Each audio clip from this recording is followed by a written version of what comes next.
La empleada de un parque nacional es asesinada en su trabajo. Esas cosas no pasan en el suroeste de Minnesota. Utilizaron su ropa y su collar para estrangularla. Había testigos, numerosas pruebas y una confesión. Había pasado casi toda su vida entrando y saliendo de la cárcel. A pesar de todo, pasaron años antes de que el caso se cerrara. Debía seguir trabajando en el caso. Los parques estatales suelen ser lugares tranquilos, seguros y muy adecuados para las familias. Cuando a Carrie Nelson se le presentó la oportunidad de trabajar en el parque estatal de Blue Mounds, en Minnesota, no lo dudó. Ella daba la bienvenida a todos los excursionistas y campistas que pasaban por la oficina. Era la persona perfecta para ese trabajo. Le gustaba mucho poder ayudar a la gente, formaba parte de su personalidad. Carrie estaba encantada con su trabajo, pero una soleada tarde de mayo de 2001, uno de sus colegas entró en la oficina del parque y se topó con un horrendo descubrimiento. I've got a dead parks worker on the floor.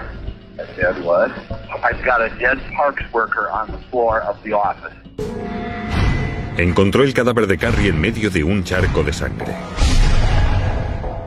El descubrimiento del cadáver fue un suceso traumático en el vecindario. Recuerdo que me llamó mi hermana. Estaba histérica. Solo entendí las palabras "Carrie está muerta" y fue el shock más fuerte que he tenido en mi vida. La policía encontró evidencias de lucha. Había un aparato de fax con el auricular descolgado y una silla rota y papeles esparcidos por el suelo debajo de su cadáver. Por desgracia, en el edificio no había cámaras de vigilancia. La caja registradora estaba vacía, al igual que la caja fuerte en la trastienda. Las autoridades del parque calcularon que habían desaparecido unos $2,000 procedentes de las entradas al parque y las ventas de recuerdos. La caja fuerte estaba en la oficina de atrás, pero si mirabas hacia la oficina desde el mostrador, podías verla dentro. El registro de la oficina reveló una posible pista para establecer la hora del asesinato. Encontramos una nota que Carrie estaba escribiendo y en el encabezamiento ponía la fecha y la hora. Eran las 2 de la tarde. La carta era para su novio, pero nunca la terminó. El novio de Carrie quedó descartado enseguida como sospechoso. Se encontraba en Winden, Minnesota, a más de media hora de distancia de allí. Incluso se desmayó cuando le dijeron que su novia había sido asesinada. Hacia las 2 de la tarde, había más de un centenar de visitantes y otros empleados en el parque. Los investigadores descubrieron que Carrie tenía miedo de uno de esos empleados, Steven Barber, un encargado de mantenimiento de 26 años. Carrie había contado a una de sus amigas que tenía la sensación de que Barber la perseguía y no la dejaba en paz. Carrie y sus amigos sabían que Barber fumaba cocaína y que la vendía desde su trabajo. Carrie había manifestado tener la intención de hablar con la policía sobre este empleado y su abuso de las drogas. ¿Cabía la posibilidad de que Barber hubiera descubierto que Carrie iba a denunciarle? Los $2,000 eran otro motivo. Como Barber estaba metido en drogas, pensamos que habría querido coger el dinero de la caja fuerte. Además, Barber no tenía ninguna coartada en el momento en el que se produjo el asesinato de Carrie.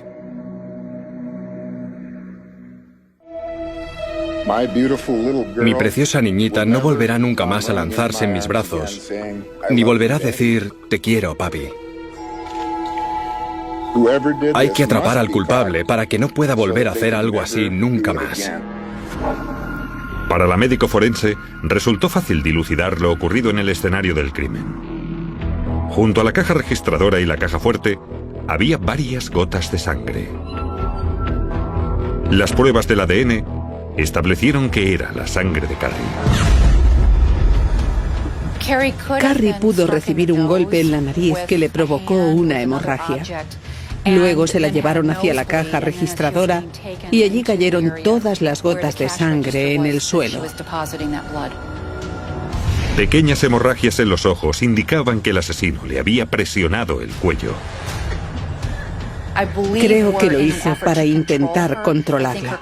Utilizó su ropa y su collar para estrangularla y fue así como se produjeron las pequeñas hemorragias en los ojos. La médico forense no encontró indicios de agresión sexual. La causa de la muerte había sido un traumatismo craneal. Al parecer, le habían golpeado con algún tipo de objeto pesado que le había causado graves heridas en la cabeza y la cara y le habían causado la muerte. En el Parque Estatal de Blue Mounds solo hay un camino de entrada y salida. Y todo aquel que entra en el parque debe obtener primero un permiso. Pero como contratiempo potencial, los investigadores descubrieron que la entrada no está siempre vigilada. Era muy posible que hubiera entrado gente en la zona de acampada sin que lo supiéramos. El parque estaba aislado. En sus centenares de hectáreas, el asesino podía esfumarse fácilmente, algo que preocupaba a los investigadores. Un campista declaró haber visto un coche pasar a toda velocidad junto a su tienda, situada bastante cerca de la oficina del parque. Había visto un vehículo blanco muy grande que salió rápidamente de la zona de la oficina, haciendo girar en falso sus ruedas. Aunque no había visto la matrícula del coche, ni pudo identificar la marca ni el modelo, sí recordaba la hora exacta en que pasó por allí. Fue entre las 2:15 y las 2:30 de la tarde. Carrie trabajaba sola en la oficina. La última persona que la vio con vida fue un campista que llegó a la 1:53 y compró la entrada del parque. Y el cadáver de Carrie fue encontrado a las 2:44, por lo que el coche blanco estuvo en el lugar del crimen a la hora del asesinato. Steven Barber, el principal sospechoso, era propietario de un coche que encajaba con esta descripción. Barber tenía un Cadillac blanco que coincidía con la descripción del testigo. Al ser interrogado por la policía, Barber negó cualquier implicación y declaró haber estado en el cumpleaños de su hija a esa hora. Había llegado a la fiesta hacia las 3 de la tarde. Teniendo en cuenta el marco temporal del homicidio, no podía quedar descartado como posible sospechoso. La policía no encontró nada en el coche ni en el domicilio de Barber que le relacionase con el asesinato. En el lugar del crimen, al lado del cadáver de Carrie, apareció un reloj de pulsera. El cadáver parecía estar señalándolo. Un extremo de la correa había sido arrancado. Lo más probable es que el reloj hubiera sido arrancado durante la pelea. El reloj no pertenecía a Carrie. Steven Barber negó que fuera suyo y ninguno de los colegas de Carrie pudo reconocerlo. Cerca del cadáver de Carrie también había un paquete de cigarrillos de la marca Doral. Carrie no fumaba, y averiguamos que ningún otro empleado del parque fumaba cigarrillos de esa marca, por tanto, supimos que pertenecían al sospechoso. Los investigadores no encontraron huellas dactilares en el reloj ni en el paquete de tabaco. Por lo tanto, los técnicos forenses calentaron cianocrilato en la oficina, una sustancia cuyos vapores revelan la presencia de aminoácidos en las huellas dactilares. Era una tarea monumental porque aquella oficina era un lugar de paso para mucha gente y por lo tanto debía haber una cantidad tremenda de huellas dactilares en todas las superficies. Con esta técnica, los investigadores encontraron 135 huellas latentes. Ninguna de ellas coincidía con las de su sospechoso, Steven Barber. Los científicos también analizaron el reloj encontrado al lado del cadáver de Carrie, en el que encontraron una mezcla de 3 perfiles de ADN distintos.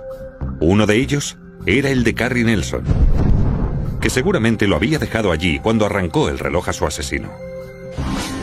Ninguno de los otros 2 perfiles encajaba con el ADN de Barber. Estábamos seguros de que Barber era el culpable, pero todos los resultados de los análisis forenses nos decían que no era él. Los investigadores iban encontrando pruebas forenses, pero por desgracia, no tenían ningún sospechoso con quien cotejarlas. 5 días después del asesinato de Carrie Nelson, los detectives encontraron la posible arma del crimen. Era una piedra decorativa con el logo del parque estatal que encontraron en el fondo de un riachuelo, a un par de kilómetros del lugar del crimen. Estaba fuera de lugar. Y además procedía del mismo centro de visitantes donde Carrie Nelson había sido asesinada. Esquirlas de esa piedra aparecieron alrededor del cuerpo de Carrie.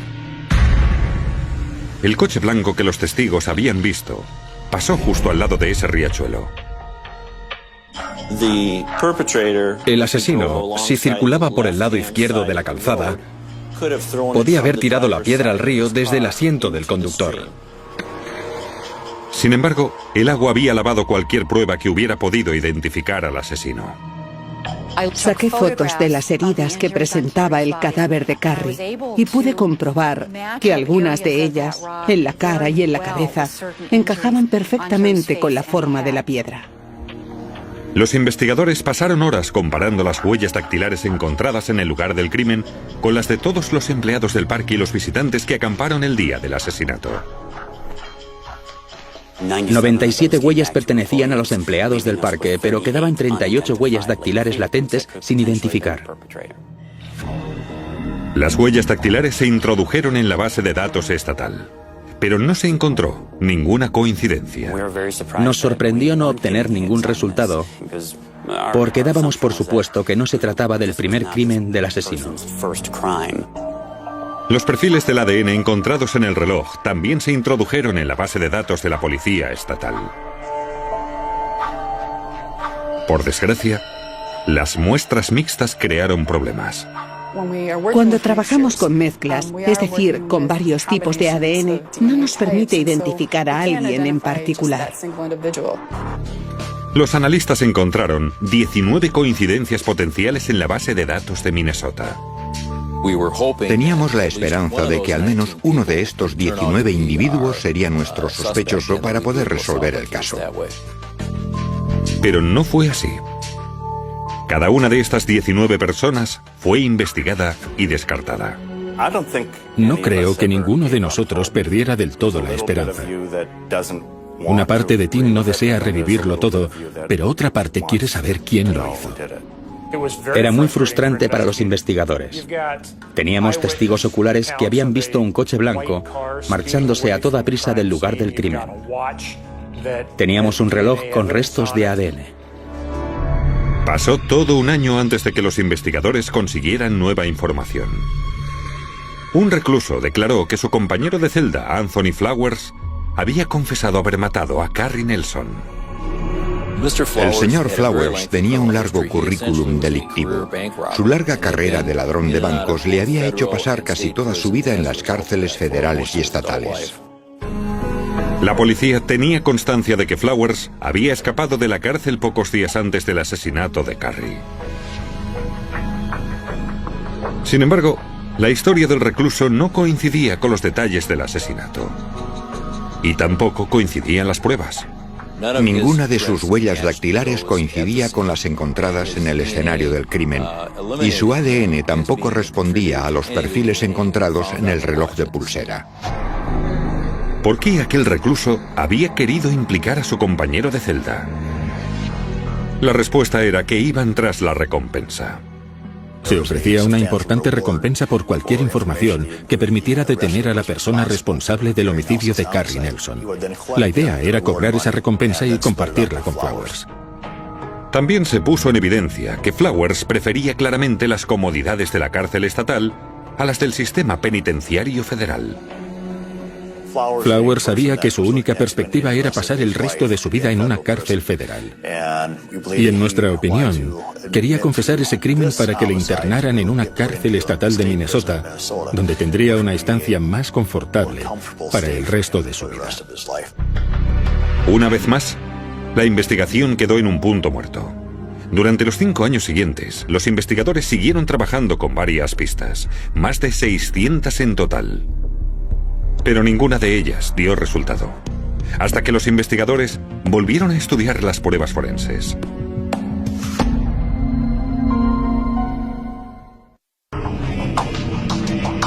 Tras 5 años a la caza del asesino de Carrie Nelson, los científicos decidieron probar un nuevo sistema. En 2006, la tecnología del ADN estaba mucho más desarrollada que en 2001, y los resultados de los análisis eran mucho más precisos. Por lo tanto, los investigadores pidieron a los científicos que sometieran de nuevo a análisis el reloj encontrado junto al cadáver de Carrie. La correa del reloj era de nylon entretejido, y los investigadores se preguntaron si el sudor del asesino había podido empapar el material. El sudor en sí no contiene ADN, pero arrastra células que sí lo tienen. Y gracias al sudor que empapaba la correa, podíamos encontrar células con ADN. Los investigadores consiguieron aislar células epiteliales de la correa del reloj y las sometieron a la prueba del ADN. El resultado fue una mezcla de 2 perfiles genéticos. A simple vista vi que se trataba de una mezcla de un hombre y una mujer. El ADN femenino no era el de Carrie Nelson, y el masculino no coincidía con el de ningún posible sospechoso ni el de nadie en la base de datos de Minnesota. Sin embargo, el paquete de tabaco encontrado en el lugar del crimen dio una pista. El paquete de tabaco llevaba la estampilla de Dakota del Sur, por lo que se deducía que los cigarrillos habían sido comprados allí. Los investigadores mandaron el perfil del ADN a las autoridades de Dakota del Sur, pidiéndoles que lo compararan con los perfiles de ADN en su base de datos de delincuentes fichados. Encontraron una coincidencia. El ADN procedente de la correa del reloj correspondía al de Randy Sweeney, un delincuente de poca monta de 35 años que se encontraba en aquellos momentos cumpliendo una condena de 30 meses en Dakota del Sur. Su forma de operar era reconocer primero el terreno. Así que aquel día podía haber ido al parque estatal con la intención de reconocer el terreno. Pero los investigadores seguían sin saber a quién pertenecía el ADN femenino encontrado en la correa del reloj. La policía empezó su búsqueda investigando la fuente más lógica, la mujer de Randy Sweeney, Dawn, y tal como habían supuesto, su ADN coincidía con la otra mitad de la mezcla. Eso significaba que Dawn era una posible sospechosa y debíamos investigarla. Pero los investigadores descubrieron que en el momento del crimen, Dawn estaba trabajando. A veces se ponía aquel reloj para ir a trabajar y eso explicaba la presencia de su ADN. Dawn también proporcionó a la policía esa foto donde aparece Randy Sweeney con el reloj en la muñeca. En una de las fotos, el cierre de la correa coincide con la marca dejada en la correa del reloj encontrado en el lugar del crimen. En otra fotografía aparecía Sweeney con un paquete de cigarrillos Doral. También era el propietario de un coche blanco muy grande. El coche de Randy Sweeney y su mujer encajaba con la descripción del vehículo que había sido visto alejándose del parque el día del asesinato. Y las huellas de las palmas encontradas en el mostrador de la oficina y en un trozo de papel junto al cadáver de Carrie coincidían con las de Randy Sweeney. Si anda como un pato, grazna como un pato y parece un pato, es un pato. En mayo de 2007, Randy Sweeney fue acusado de asesinato en primer grado. Yo no maté a Carrie Nelson. Según la acusación, Sweeney se acercó a la oficina del parque, echó una ojeada en el interior y no vio a nadie. Así que entró y abrió la caja registradora. Fue entonces cuando Carrie salió del cuarto de baño y le plantó cara. Lucharon. Sweeney golpeó a Carrie y ella le arrancó el reloj de la muñeca. Sweeney arrastró a Carrie hasta la trastienda y la obligó a abrir la caja fuerte. Tras apoderarse de los $2,000, Sweeney decidió no dejar ningún testigo. Cogió la piedra decorativa y golpeó con ella a Carrie 5 veces seguidas. La fuerza de los golpes hizo caer el paquete de cigarrillos que llevaba en el bolsillo. Se marchó con el arma homicida y la lanzó al cercano riachuelo, creyendo haber eliminado todas las pruebas incriminatorias del lugar del crimen. No imaginaba que en realidad las había dejado allí, casi todas. La vida es algo muy frágil, muy valioso, y todo puede cambiar en un momento. Carrie fue asesinada una hora antes de salir del trabajo. Había quedado con unos amigos para salir aquella noche. Agradezco muchísimo a las personas de esas comunidades que hayan conservado la foto de Carrie en las paredes, en los negocios y tiendas, y que la hayan guardado en su corazón con tanto amor. Randy Sweeney fue declarado culpable de asesinato en primer grado y condenado a cadena perpetua sin posibilidad de libertad condicional. A raíz de este caso, las medidas de seguridad en el parque de Blue Mounds y otros parques estatales cambiaron considerablemente. El acusado negó siempre haber estado en el lugar del crimen, pero las pruebas forenses no dejaban lugar a duda. Randy Sweeney había estado allí, tanto si lo reconocía como si no. Tuve un póster de Carrie en mi despacho durante toda la investigación, incluso cuando no teníamos ninguna pista, porque servía para recordarme que teníamos que seguir trabajando con el caso. Ella siempre me miraba y me decía: os he dado todo lo que necesitáis para hacer vuestro trabajo, o sea que hacedlo ya.